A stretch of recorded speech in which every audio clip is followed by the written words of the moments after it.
Galera, nesse momento a gente está vendo, debaixo dos nossos próprios olhos, acontecer o que talvez seja a maior revolução do mercado financeiro nacional. E para te explicar um pouco sobre o porquê que isso é tão importante, como que isso afeta diretamente o seu bolso, independentemente se você é um investidor ou então um profissional do mercado financeiro, eu vou ter que contextualizar um pouco sobre a breve história do mercado financeiro recente aqui no Brasil, para você entender o porquê que isso tudo é tão importante, né? Indo direto ao ponto aqui. A gente passou por várias fases no mercado financeiro, né? A evolução 1.0, 2.0 e 3.0. E a gente está vivendo justamente nessa aqui, 3.0, migrando para uma 3.5, mas vamos lá. A gente tinha antes, basicamente, um domínio do mercado pelos grandes bancos, né? Então a gente tinha lá Itaú, Bradesco, Santander, Caixa e Banco do Brasil. Os 5 grandes bancos dominavam talvez 90%, talvez até mais por cento do mercado financeiro, dos ativos alocados no mercado financeiro aqui no Brasil. Então era padrão, e ainda é, né? Eles ainda têm mais de 50% dos ativos, mas normalmente você era atendido por um gerente de banco. Então você tinha lá o cafezinho com o gerente, você ia tomar um cafezinho para tirar suas dúvidas, ele cuidava da sua conta, dos seus investimentos, e ele te vendia produtos financeiros. Só que esses produtos financeiros, todos que eles te vendiam, era basicamente aqueles produtos que ajudariam ele a chegar na meta para ele ganhar o bônus dele no final do semestre e no final do ano, né? Então ele te vendia consórcio, capitalização, poupança e por aí vai. Aqueles produtos que a gente já sabe que são bons para o banco e péssimos para você investidor. E aí a gente começou a ver uma movimentação ali de alguns pequenos players que se tornaram os 2 maiores players, talvez, do mercado financeiro de plataformas abertas, que começou ali com a XP e depois veio o BTG bem atrás, correndo atrás desse prejuízo, né? Mas a XP veio com aquela narrativa da desbancarização. Fizeram toda aquela campanha de tirar o dinheiro do banco, vem para uma plataforma aberta, e agora você não vai ter mais o gerente de banco que só está preocupado com os interesses do banco e por aí vai. Agora você vai ter um profissional autônomo de investimentos, um agente autônomo, um assessor que vai cuidar dos seus investimentos de uma forma mais independente, digamos assim. Então agora, ao invés de ter ali no Itaú apenas CDB do Itaú, fundo do Itaú, consórcio do Itaú e por aí vai, agora você tem uma conta na XP ou no BTG e você é atendido não pelo gerente, mas por um assessor. E esse assessor, agora ele pode te vender produtos do banco A, produtos do banco B, produtos do banco C e por aí vai. E além disso, tem fundos, por exemplo, de várias gestoras independentes. Então, ao invés da gente ter apenas as gestoras ali dos grandes bancos, agora a gente tem uma infinidade de gestoras de fundos de renda fixa, de multimercados, cambiais, fundos de ação e por aí vai. Ou seja, foi uma baita evolução, né? Por isso que a gente chama esse modelo aqui da evolução 2.0 do mercado. A gente teve essa descentralização, só que esse modelo, da mesma forma que ele foi muito bom e ele cresceu muito com a XP, com o BTG e depois vários outros players vieram seguindo esse mesmo caminho, a gente teve ali um novo conflito de interesses. Por quê? Agora, esse profissional autônomo, ele é remunerado com uma comissão em cima dos produtos vendidos. E aí, naturalmente, o que ele vai te vender não necessariamente é o melhor para você, e sim é o que paga mais comissão para ele. Obviamente, existem vários tipos de profissionais, né? Em qualquer profissão. Tem advogado picareta, tem médico picareta, tem engenheiro picareta, tem profissionais ruins em todas as áreas. E no mercado financeiro não é diferente, né? Só que o grande problema, talvez o cerne da questão, começa a partir do momento que o modelo traz incentivos equivocados. Por quê? Se a gente não tem esses incentivos equivocados, esse incentivo de gerar mais comissão, talvez aquele picareta tivesse menos interesse de querer ganhar mais às custas do cliente. Só que, como a gente tem essa comissão e produtos fundos setipados, operações estruturadas, COIs e por aí vai, como esses produtos pagam muitas comissões, eles naturalmente acabaram ganhando um peso, uma representatividade muito forte na carteira dos clientes. Então, a gente teve lá, até 2015, um crescimento bizarro das agências bancárias e depois de 2015 a gente teve um crescimento bizarro também até chegar aqui em 2024 do número de assessores de investimentos aqui no Brasil, tem mais de 26 mil profissionais, só que vários desses profissionais começaram a querer apenas o seu interesse próprio, benefício próprio às custas do benefício do cliente. Isso começa a partir do momento que o cara é contratado pela corretora, ele é um preposto da instituição financeira e não é contratado pelo cliente. Só que veio uma mudança, especificamente no ano passado, em 2024, que a partir de novembro passou a vigorar mais um artigo da Resolução da Transparência, a Resolução 179 da CVM. É basicamente uma norma ali que eles publicaram que agora obriga, entre outras coisas, vamos lá, na seção 3 aqui, informações quantitativas específicas, o intermediário, que é a corretora, o assessor, eles devem indicar no momento que o cliente vai fazer um investimento, na hora da ordem de investimento, a forma da sua remuneração, respectivos arranjos, acompanhada dos valores ou percentuais efetivamente praticados. Ou seja, agora toda hora que o cliente for fazer um investimento, ele teoricamente deveria saber quanto que o assessor assessor e a corretora estão ganhando em cima daquela ordem. E além disso, deveria ser enviado um extrato trimestral com as informações sobre a remuneração aferida em virtude dos investimentos do cliente. E nesse extrato tem que ter o valor total da remuneração que o profissional está recebendo ali na carteira do cliente. Então, agora, como isso passou a vigorar no final do ano passado, as corretoras estão disponibilizando, mas num ambiente bem oculto ali dentro do sistema, mas não tem nada que obrigue, isso tá explicitamente bem claro na tela inicial, até porque a corretora sabe que se o cliente souber o tanto que ela tá ganhando em cima dele, talvez ele queira mudar de instituição, mas já foi um baita avanço. Agora os clientes aos poucos estão descobrindo que a assessoria gratuita, ela não é tão gratuita assim. Ou seja, existem incentivos perversos. E por mais que o seu assessor seja muitas vezes do bem, ele queira o seu bem, talvez ele tenha um incentivo a colocar alguma coisinha ali na sua carteira só para gerar uma comissão maior para ele. E aí começa a surgir uma certa desconfiança do cliente em relação ao profissional. Surgiu também, junto com todo esse modelo, né, ao longo desse tempo todo, a terceira evolução do mercado financeiro, que é o modelo do FII fixo. E agora, vários profissionais, inclusive os assessores, já começam a atuar com esse modelo do FII fixo, que é um modelo praticado em vários países do mundo, que é um modelo muito mais saudável e muito mais alinhado com o cliente. Por quê? Agora, o assessor não mais recebe apenas comissão. Ele pode receber também, dependendo do cliente, o cliente pode escolher, teoricamente, o modelo que ele quer ser atendido. O cliente agora não mais paga a comissão, ele pode pagar um percentual em cima do patrimônio. Ou seja, agora o cliente talvez tenha uma transparência um pouco maior e um interesse um pouco mais alinhado com o profissional que está atendendo ele. Então, de fato, foi uma baita evolução. Hoje, mais de 70%, 80% dos profissionais de assessoria já possuem pelo menos um cliente trabalhado ali pelo FII fixo, mas ainda assim existe muita gente comissionada e a gente recebe aqui na Stocks todos os dias algum cliente que está machucado, está insatisfeito, que está preocupado com os investimentos que foram colocados na carteira. E assim, chega a me dar nojo alguns casos, porque assim, é criminoso. Eu peguei um caso de um cliente, 50% do patrimônio dele, 40% do patrimônio da esposa e 40% do patrimônio da clínica, do dinheiro do caixa da clínica, que teoricamente deveria estar em liquidez e segurança, o dinheiro estava em COI. Então assim, metade do patrimônio completo do casal estava em COI, travado para 2031, 2033. Se ele quiser vender antes, vai ter um deságio de 15% a 25%. Cara, isso aí é um absurdo. Por quê? Normalmente cliente médico não tem muito acesso à informação financeira, não tem esse conhecimento, aceita cegamente o que o assessor está falando e o assessor vai lá e coloca. E aqui, eu estou falando de um patrimônio de aproximadamente 1,5 milhão, 2 milhões de reais. Ou seja, esse cliente ali devia ter cerca de 800 mil reais em COI, somando a família inteira. E aí pega esses 800 mil reais em COI e coloca uma comissão básica ali, chutando baixo, de 2% sobre o patrimônio investido, que na verdade pode ser até mais, mas 2% para ser bem conservador num COI que pode durar até 2033,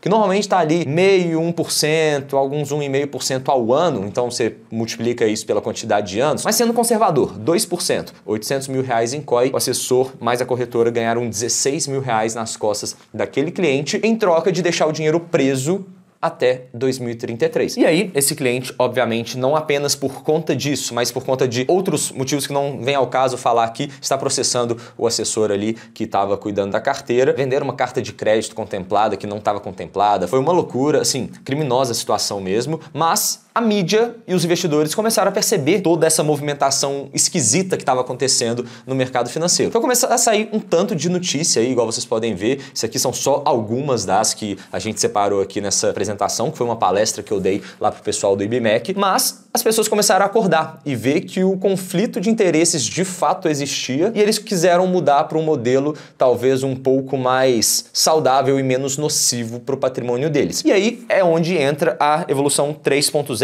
não apenas do FII fixo, que o assessor também teoricamente poderia atuar nesse FII fixo, mas ele continua sendo um preposto da corretora e continua tendo muitas vezes exclusividade com aquela corretora, porque a corretora às vezes é sócia do escritório de assessoria, às vezes deu uma luva ali para o escritório, então eles têm um contrato de exclusividade durante 10 anos, que seja. Ainda existe um certo conflito de interesses. E aí surgiu uma nova profissão nos últimos anos e está crescendo cada dia mais, principalmente nesse ano de 2025, talvez seja o ano das empresas de consultoria, que é a evolução da assessoria. Por quê? Enquanto o assessor ele é preposto da instituição, por definição da CVM, que é o órgão regulador, o consultor não tem essa exclusividade, o consultor é proibido pela legislação da resolução CVM 19 de receber qualquer comissão em função dos investimentos realizados em nome do cliente. O consultor é contratado pelo cliente e não pela corretora. Então assim, a gente vai juntando todos esses aspectos e a gente começa a ver que de fato o modelo de consultoria de investimentos é muito melhor para o cliente e não à toa este é o modelo praticado ao redor do mundo inteiro. A gente tem Inglaterra, Austrália, Holanda já proibindo o modelo comissionado, que é o mais praticado aqui no Brasil, e a gente tem vários outros países que têm uma restrição muito forte com esse modelo comissionado e a grande parte dos clientes estão sendo atendidas no modelo do fee-based, que é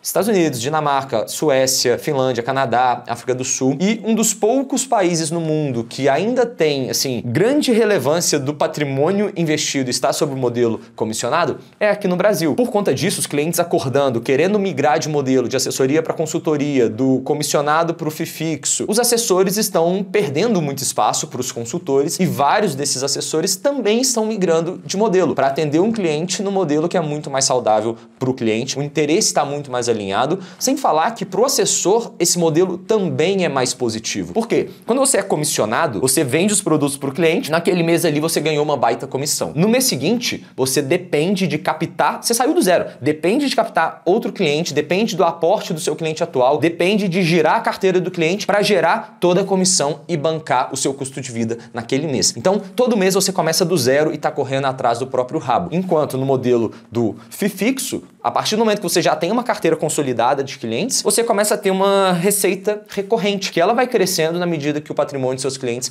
cresce também. Então, é melhor para o cliente, porque ele tem um incentivo muito mais alinhado, não tem esse incentivo perverso da comissão, o consultor não tem essa exclusividade com alguma instituição financeira, então o cliente dorme mais tranquilo sabendo que o patrimônio dele está sendo cuidado com interesses alinhados, com o que de fato é o melhor para o cliente. E para o assessor, para o consultor agora também, é muito melhor, porque ele não depende de ficar correndo atrás de novos clientes, de girar a carteira do cliente, porque basta ele cuidar bem dos clientes atuais, que naturalmente vão chegar mais indicações e também o patrimônio vai crescendo mais ao longo do tempo. Então o consultor dedica muito mais tempo a cuidar dos seus clientes atuais para poder crescer esse patrimônio deles e, consequentemente, crescer a sua remuneração mensal também. Qual que é o problema? O problema é a partir do momento que você é um assessor comissionado, quer mudar para o FII fixo, quer sair da assessoria, quer ir para a consultoria, você sabe que é o futuro, que isso vai transformar completamente o mercado financeiro, assim como já está sendo transformado aqui no Brasil, porque é só olhar para fora, né? No mundo a gente tem um modelo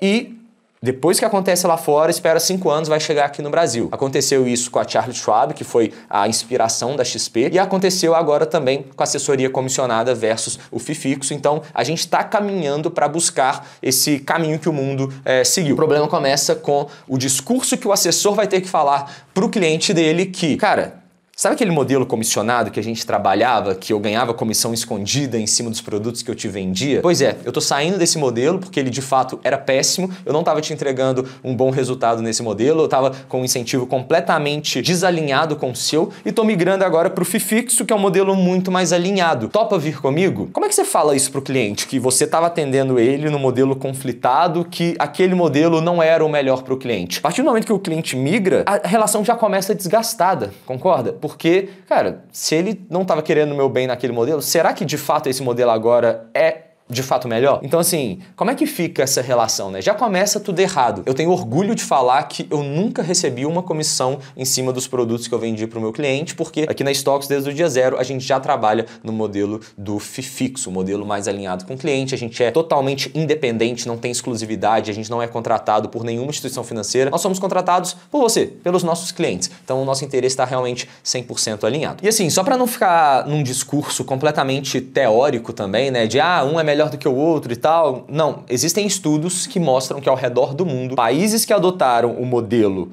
FII fixo tiveram um crescimento da riqueza das famílias maior do que o crescimento da riqueza nos países que adotaram o modelo comissionado. E além disso, a taxa que os clientes pagaram para o assessor, para o consultor, nos países do FII fixo foi menor do que a taxa média paga nos países comissionados. Então, o primeiro gráfico aqui da esquerda mostra as taxas pagas pelo cliente, né, de acordo com o estudo da Organização Europeia dos Consumidores, lá de 2019, nos países países de azul, a gente tem o modelo comissionado, enquanto nos países de vermelho, a gente tem esses países que proibiram o modelo comissionado. E o amarelo é onde a gente tem as restrições fortes às comissões também. Então, onde tem restrição e onde tem proibição do modelo comissionado, a gente tem também uma taxa total paga pelo cliente muito menor. Ou seja, é de fato mais benéfico para o cliente na média ao redor do mundo inteiro, não apenas aqui no Brasil. E também esse estudo de 2023 da Universidade de Regensburg mostrou que a riqueza das famílias cresceu 2% a mais nos países que o modelo de assessoria comissionada foi proibido. Ou seja, de fato existem estudos comprovando que na média o modelo FII fixo se torna muito mais vantajoso para o cliente no longo prazo. E aqui só uma comparação geral, né, um panorama geral de como foi essa evolução do 1.0, 2.0 e 3.0. E a gente ainda tem um fato de que a gente ainda não comentou, que é a certificação. O profissional bancário, na grande maioria das vezes, ele precisa de um requisito mínimo de certificação. As provas da Anbima, CPA 10, CPA 20, que vai mudar de nome a partir de 2026, né? Mas vai ser o equivalente a esses dois. O profissional do assessor, ele tem o mínimo um Ancor, a prova lá da Ancor, dos AIs,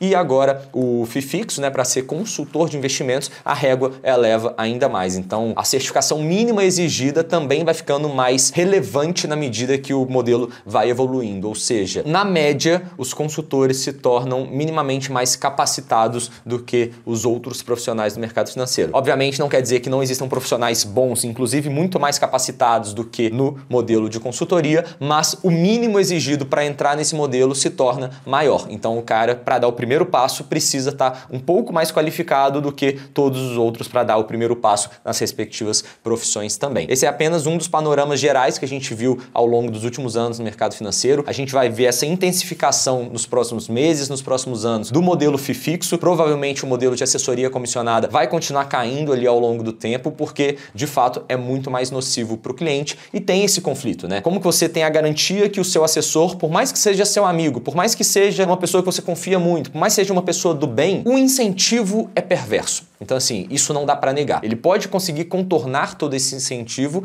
mas na prática, de fato, a gente tem esse conflito ali. Inclusive, se você quiser entender um pouco melhor sobre como está a sua carteira de investimentos, se o seu assessor colocou produtos bons ou ruins para você, preenche o formulário no primeiro link aqui da descrição, que eu ou alguém da minha equipe aqui na Stocks, a gente vai entrar em contato com você para avaliar isso tudo, traçar todo um planejamento personalizado para você, e se você gostar, a gente fecha uma parceria de consultoria também, para a gente começar a cuidar do seu dinheiro de uma forma muito mais alinhada, sem conflito de interesses, igual a gente já falou ao longo desse vídeo aqui. Tamo junto e até a próxima.